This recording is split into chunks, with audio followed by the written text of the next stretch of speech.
Well, hello, my YouTube friend. It is with a great pleasure that I'm going to present you this video. I'm really extremely pleased to make that video because it's not going to be only, a showcase of a knife, a custom knife that is almost impossible to get, and no, it's going to be a review about a knife that is actually the Dauntless, made by a company TAD that does some production knives. We're going to talk about that, a design that has been done with a tactical use to start with, and then we're going to talk about a maker, because that's a pure custom, and the maker is JWS.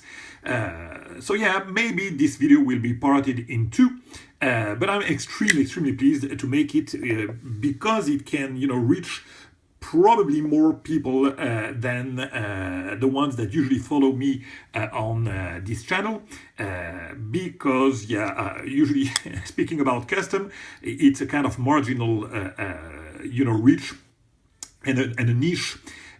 So yeah, we're gonna cross over that bridge and maybe discuss about several points. So yeah, what do we have here? We have a knife with a design that is just a fantastic design. We're gonna discuss about that. I'm gonna do the review about that design and tell you what I found to be extraordinary on that design.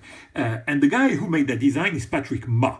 So that guy has built actually the company TAD, and I'm pretty sure that you've seen this logo everywhere, TAD collaboration or TAD knives, and most of you guys might not know what it is. So yeah, it's a company built in the late 90s by Patrick Ma.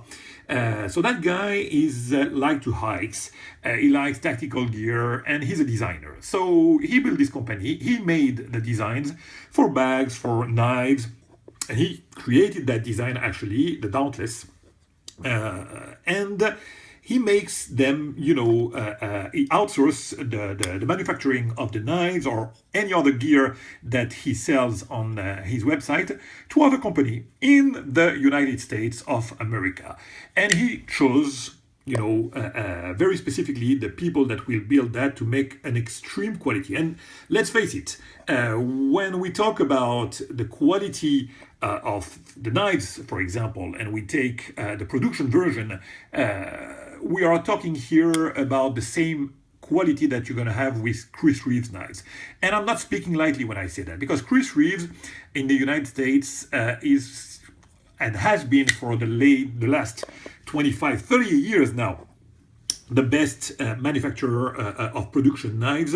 But here we are talking about a company that is outsourcing. We don't know where we know who did that. It's JWS for sure, but who does the production knives, we don't know. Nobody knows. I mean, we have some clues, stuff like that, but nobody can say for sure who is building them. But yet, when you have their production knives, they are absolutely extraordinary. And as a matter of fact, if I just had the intention to buy just one knife of the production version, it would be definitely, without even a doubt in my mind, it would be a Dauntless, and not even a CRK. I sold all my CRKs, but believe me, I would go definitely for that. So yeah, Patrick Ma made that design that is just extraordinary. So this one is a little bit thicker than the one you would want for a tactical use, but the idea was to make the ultimate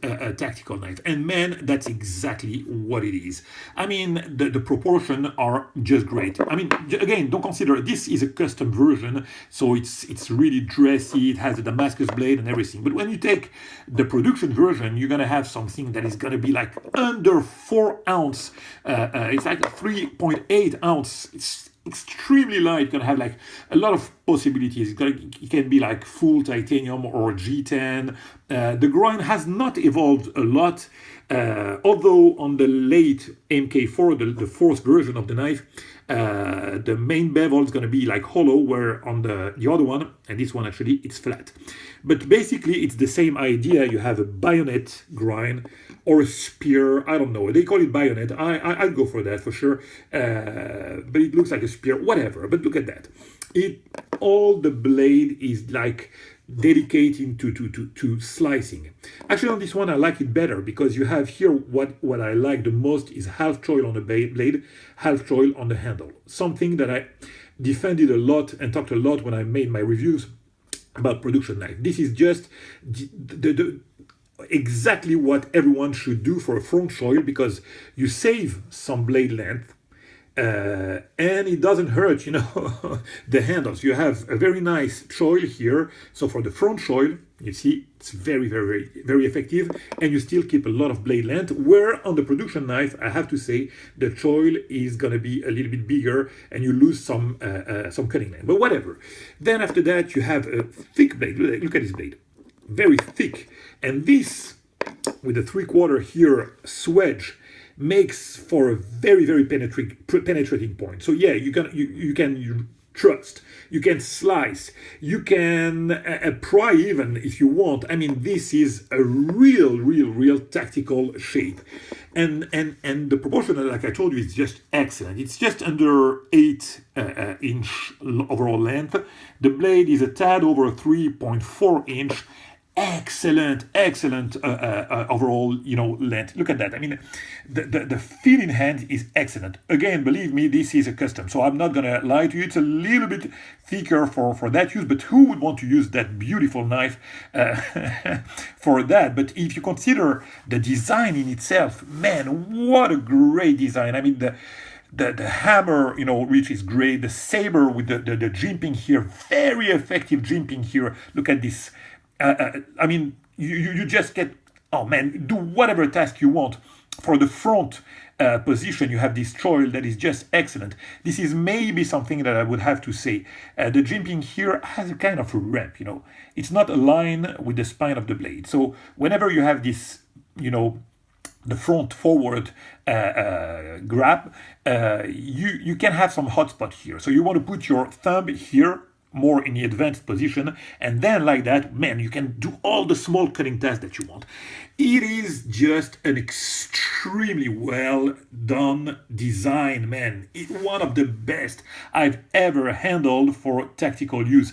Believe me, you wouldn't want to use your Undam.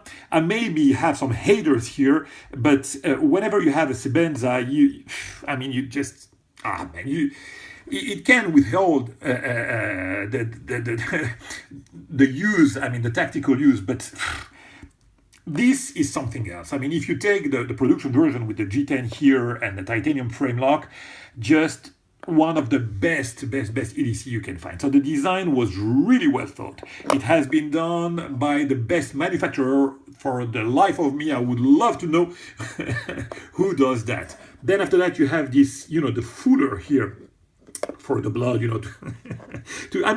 again, we have to see that as a tactical use. I wish nobody would want to use that for to kill your peers, but that would be a perfect tactical knife. Perfect. And the action on the oh man, I'm gonna buy a production for sure whenever I have the chance. So yeah, this is for the TAD. Just an extremely well designed knife, and a lot of makers have done it. So basically, you have Kirby Lambert, you have Todd Rexford. So you can have now, with a fantastic design, you can get knives from makers that are really difficult to get. And basically, they sold that through their website. But believe me, whenever they make a knife, it's sold in a matter of minutes. It's incredible. My favorite of all, and you know how much I like Rexford, you know how much I like all those makers, but believe me, the one that I like the most is that one from JWS. First, because JWS is one of the master's master. I mean, he's one of the most underrated maker out there. He's been making knives for 20 years or so. He's a master bladesmith. Understand one point. The other makers are respecting him. That's what I call a master's master. They own. They own the knives from that guy. This is the kind of guy we're talking about. But let's face it, if you want to sell knives in this market, you need several things. First of all, you need to do great designs. I have to say that J.W. Smith is not the best designer in the world. And then you need to master the art of communication, and that is also something that he doesn't master. So you have a lot of people, a lot of makers or wannabe makers that are, just mastering the art of the internet, and they will sell like crazy shit just because they do that or because they have a good design. So this is great because you can take a perfect design, the Dauntless, and have it done by JW Smith. So that's for once one matter solved about about the design. Then he does some things that are just the most incredible in the world. I mean, JW Smith is that, when you check a grind from him, it's like the best hand rub you will ever find. The perfection of the lines of his grind is that. This is something also that I love. Look at that. The design by another Ma. This one is Ma M-A. This one is Lion Ma M-A-H. That's funny. I just made the rapprochement. I don't know. So you see, just an extraordinary maker. I absolutely adore J.W. Smith. I wish he makes other design that I could like. The tolerances that he put on his knives is just incredible. Look at this engagement. Look at the delicate touch here. You have the Damascus, but here it's left just in a satin version, not etched here, just to put the delicate logo here, J.W. Smith. How beautiful is that? Look at that. Not etched, etched here.